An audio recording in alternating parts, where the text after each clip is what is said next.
Hey guys, welcome back to another review. Today we're going to be taking a look at the TIE Advance in TIE Fighter from Bandai. They make a slightly larger version of this kit, and sometimes they'll come in different sizes. However, in this case, they are both the same size and they are quite a small kit, as you will see. Bandai has included some really great instructions on the inside of the box. The box comes completely packaged with 5 sprues, one of which is the base, and then 2 sprues per ship, as well as a sheet of decals. At first glance, this kit looks amazing. Minimal mold lines, easy cleanup. They always put the connections for the sprue to the actual main bit of the plastic in a really excellent place that will allow it to be hidden if you choose to use this as a snap-tight kit rather than gluing it together with plastic glue. Before we get too far into this, I just want to say we're trying something new with the new camera angle here, with the camera in front of me as opposed to the overhead view. Hopefully you guys enjoy this more. I know it allows the camera to focus a little bit better. If you like it, leave a comment and let us know. If you don't like it and you'd rather have the overhead view, let us know. Without further ado, let's crack right into the kit with putting this base together. So something I want to say right off the bat about this kit is it has this really nice singular flight stand. However, they have in the kit almost like an adapter rod that you'll see later on, and it's meant for holding both ships at once. And the only downside to this is if you're unfamiliar with Star Wars and you're building this kit, it'll allow you to hook in one of the TIE fighters upside down.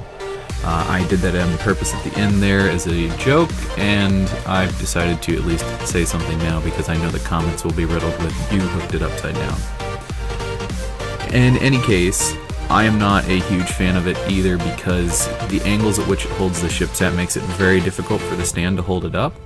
And in a future video when I go to paint these, I will be hooking them into a GW flight stand so that they sit on their own, as well as having a nice clear acrylic base.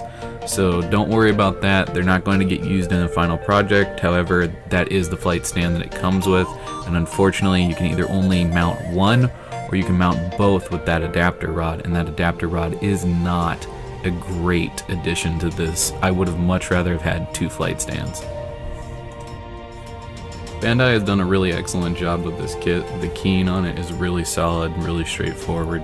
It's very impossible to put most of these pieces together backwards, and in fact, despite the fact that you will see me using glue on the kit, I probably could have gotten away without gluing it together.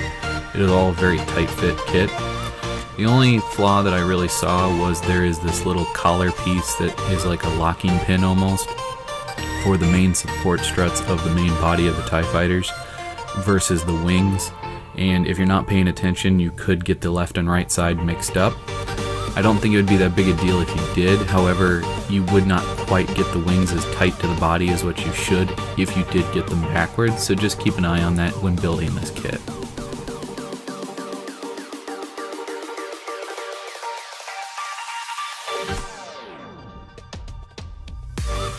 This kit is chock full of detail and is going to take paint excellently. Whether you plan to put it on the shelf as is and just admire it, or you plan to take it to the steps that I do and paint it up, it's going to look great regardless. There is so much detail I cannot even begin to explain. I know my camera doesn't do it justice. This is definitely a kit that you're going to want to pick up if you're a fan of Star Wars. Now at this transition point, I had left the kit to sit and dry for about half an hour because I had been using glue and I wanted to make sure that everything had settled before I started really applying pressure and attaching the wings. The last thing I wanted was to make the whole kit off kilter because I pushed a little too hard, putting a kit together that had never been designed to be used with glue.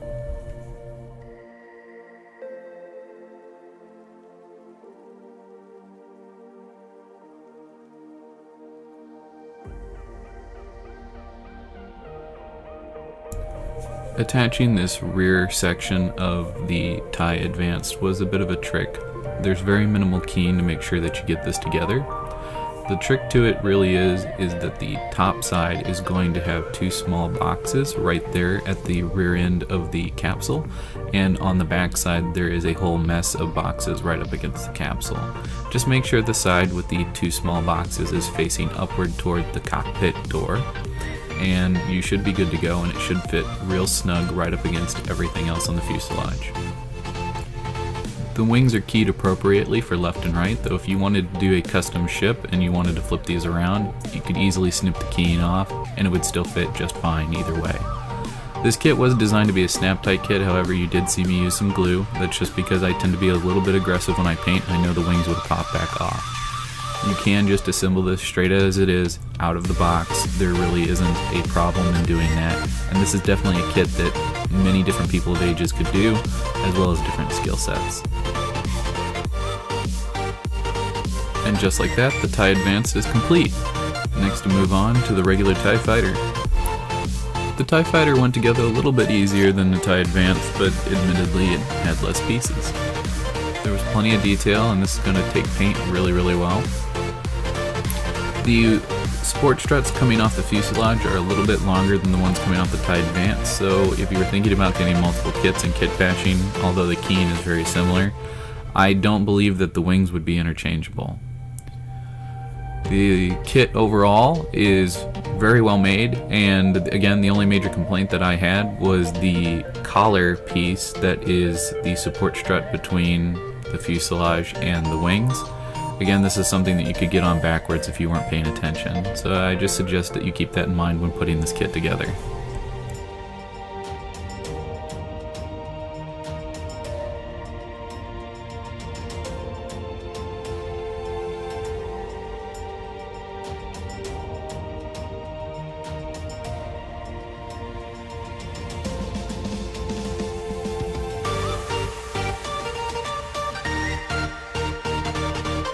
All in all, I really enjoyed this kit. However, I really didn't like this flight stand that it came with.